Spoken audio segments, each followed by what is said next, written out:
Om Namah Shivaya.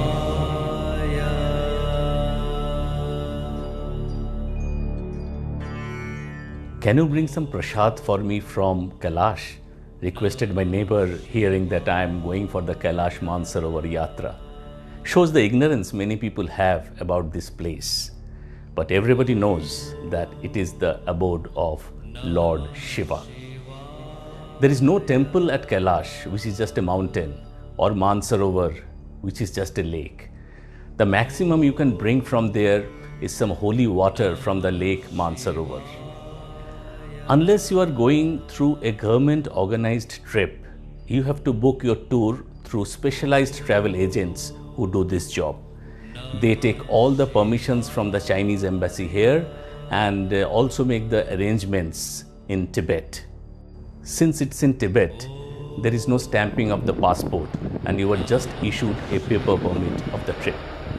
So let's begin our journey to a place visited by just about 8,000 people in a year as compared to more than 8 lakhs who visit the holy Amarnath shrine. So be with me as we undertake this journey to the Kailash Mansarovar. Namah Shivaya.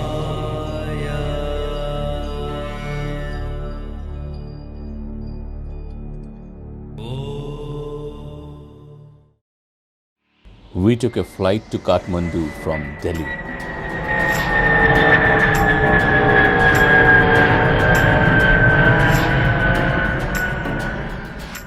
That's a beautiful aerial view of the Bodhnath Stupa.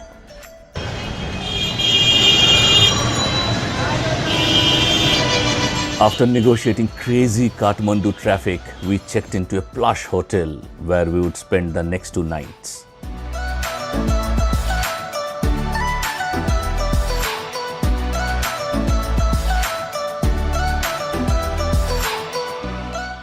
On day 2, we visited the famous Pashupatinath temple of Lord Shiva.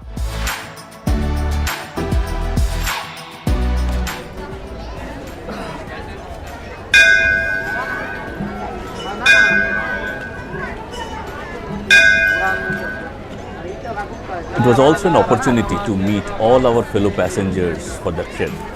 We were 46 people in all, including a big group of doctors from the Gangaram Hospital.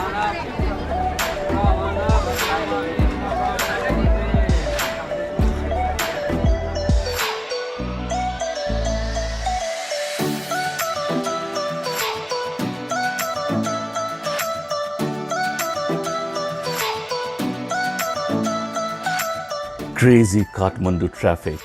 God does exist.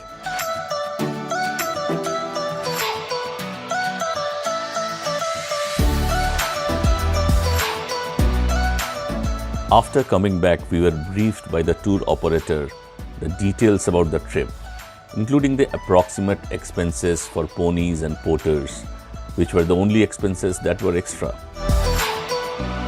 They also exchanged our rupee and dollars for the Chinese yuan, though at a slightly higher rate, but we didn't mind. To unwind, I and my brother visited Thamel in the evening and enjoyed some nice live music.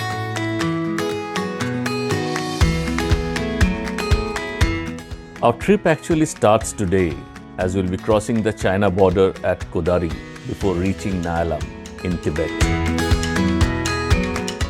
Time for a customary photo op before leaving. Little did I know at that time that one person in the photograph will never return from the trip. We were all given red duffel bags, a backpack and a cap by the operator. Suitcases were strictly no-no. Our trip begins. Om Namah Shivaya. Though it's a highway, the road to Kodari is not so good. We saw school children waving at us.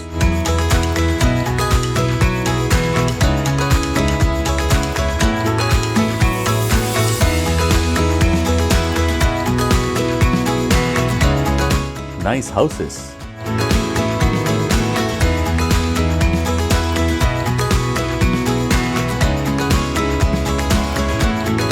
buses crowded at the top.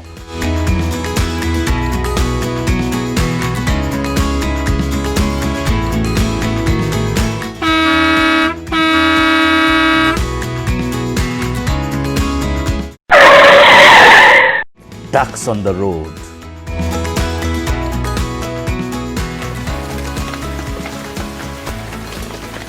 It was raining when we reached the border town of Kodari around noon.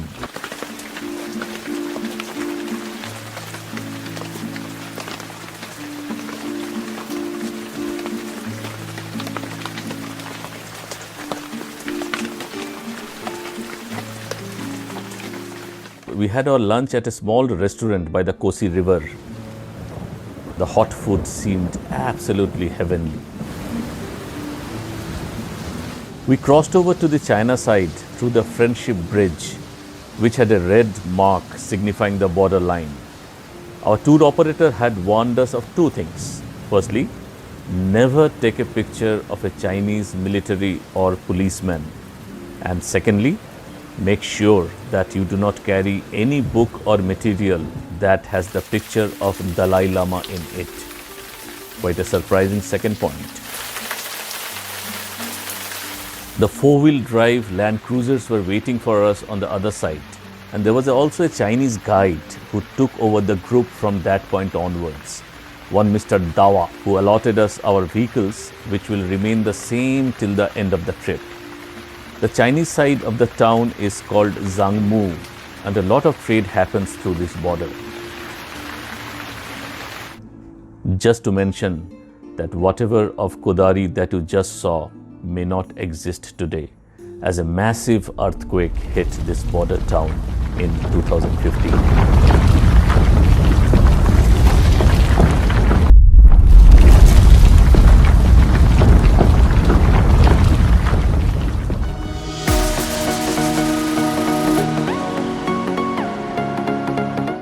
Suddenly, we are driving on the right side of the road, which was metalled and absolutely no potholes whatsoever. Again, our cameras got busy as our vehicles just zipped through the smooth highway.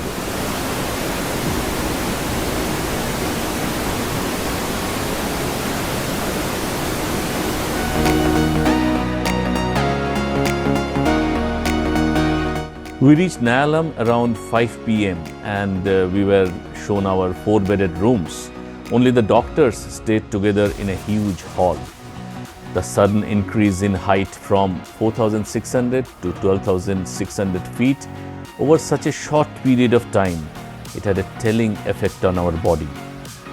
The doctors were carrying all equipments, and I just checked. My blood oxygen level was at 87, which took a few days to adjust to normal levels.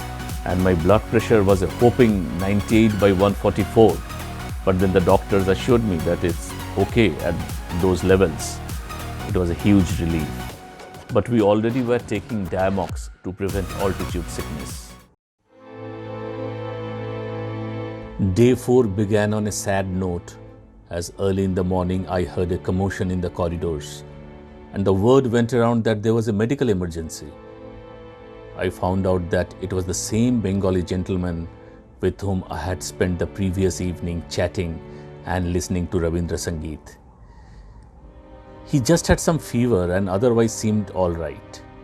I immediately rushed to his room and found him gasping for breath very badly. In such situations, the only remedy is to bring the person down to lower heights. He was rushed back with oxygen and all, and in spite of all the possible medical attention, he succumbed to HAPE, high altitude pulmonary edema, on his way back to Kathmandu with his family. Ironically, during our introduction session, he had jokingly said that before coming for this trip from UK, he had made a will for the first time. Man proposes, God disposes. Though the duffel bags were supposed to be waterproof, but rainfall at the Kodari border was so heavy that everyone's clothes got wet. The rooftop looked like a dhobi cart. I always make it a point to put my clothes in a plastic before putting it in the bag, so I was safe. We were told not to exert ourselves, even though we all felt okay. We took a casual walk to the nearby market.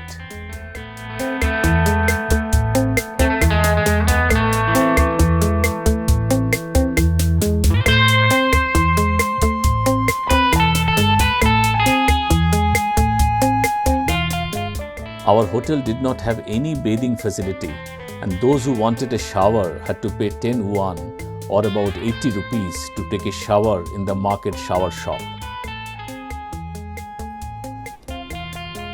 Many shops provided calling facilities, and calling to India cost rupees 25 per minute. Everywhere we went, we saw one thing in common. There was an office of the China Post and China Telecom. No compromise on communication.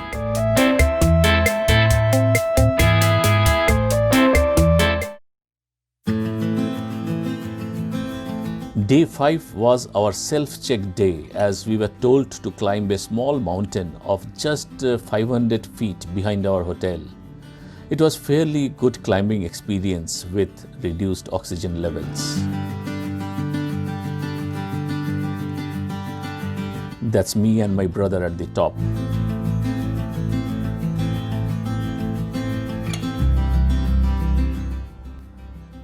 So in the next episode, we travel through the Tibetan plateau, and for the first time, we have our darshan of the holy Kailash and the lake Mansarovar. So be with me.